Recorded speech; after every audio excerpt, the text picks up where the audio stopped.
이 이야기는 친구가 들려준 이야기이다. 친구 어머니께서는 사주를 봐주시기도 하지만 팔자 타령에 속이 답답한 손님들도 가끔 상대하신다고 하셨다.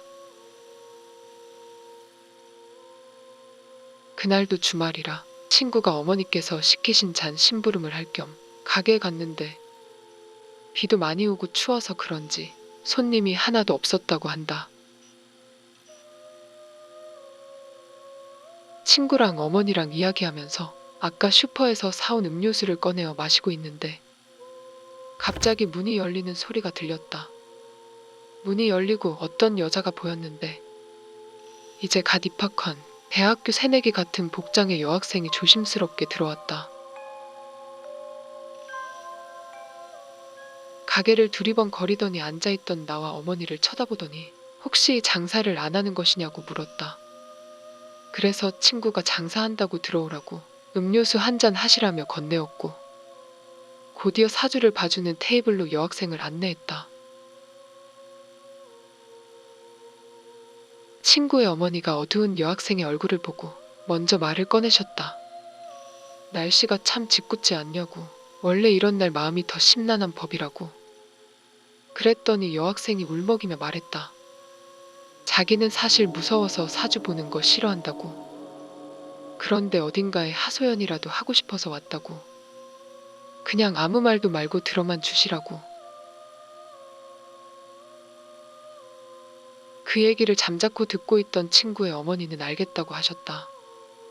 여학생은 이야기를 하기 전부터 눈물을 뚝뚝 흘리기 시작했고 곧이어 이야기를 하기 시작했다.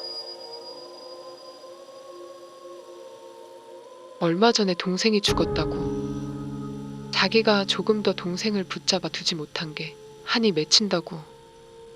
동생이 언젠가부터 아버지 몰래 차를 들고 나가서 새벽에 들어오기 시작했다고. 그날도 아버지가 주무시자마자 몰래 나갔다고. 자기가 몰래 따라 나가서 아파트 1층에서 실랑이를 하게 되었다고. 아직 성인도 아닌 고등학생인데 무면허로 걸리면 어쩌나 걱정도 되고 면허도 없는 동생이 도대체 운전을 어떻게 한다는 건지 화도 나고 그래서 악착같이 따라가서 말렸다고.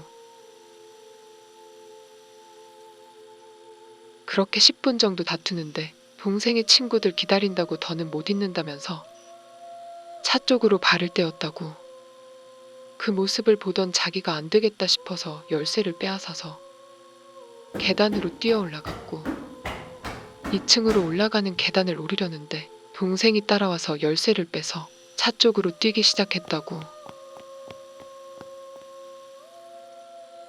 아파트 입구를 벗어나 주차장 쪽으로 뛰던 그 순간에 그대로 오던 오토바이랑 부딪혔다고.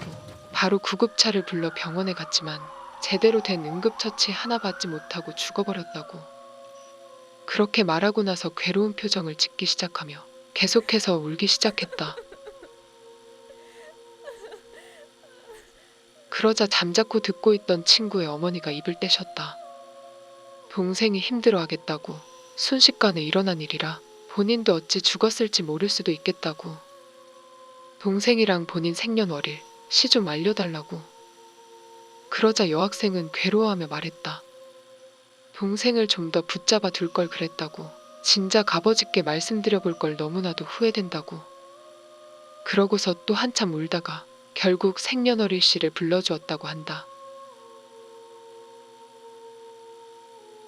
친구의 어머니가 이것저것 보시는데 그 여학생이 안 듣겠다고. 그냥 말하고 나니까 속이 시원하다고. 부적 같은 건 혹시 받을 수 없냐고 물어봤고 어머니는 여기서는 부적을 쓰거나 그러지는 않는다고. 그냥 인생 상담이라고 보면 되겠다고. 그런데 혹시 잠자리가 많이 불편하지 않냐고 물어봤는데 여학생은 잠자코 있더니 이제 가보겠다고 인사하고 돈을 지불하고 그냥 나가버렸다. 듣고 있던 친구는 여학생의 행동에 당황했지만 생각해보니 저 여학생 불쌍하다고. 혼자 맘고생이 심할 것 같다며 이야기하였다. 여학생이 나간 그 문을 보며 친구의 어머니는 쯧쯧 혀를 타셨다. 그러더니 저 여학생이 우리가 보기에는 착한데 주변 사람들 속을 많이 썩혔을 팔자로 보인다고. 그런데 운이 좋아 사고수는 다 피해간다고.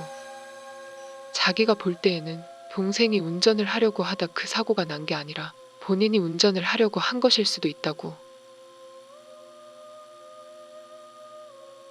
동생 사주에는 그의 사고수나 사망에 대한 건 없었고 그냥 동생의 팔자에 그 여학생의 사고수가 개입한 것으로 보인다고. 아마 억울한 동생이 그 여학생의 꿈에 계속 나오는 것 같고 그래서 부적을 써달라고 한 게 아닌가 싶다고.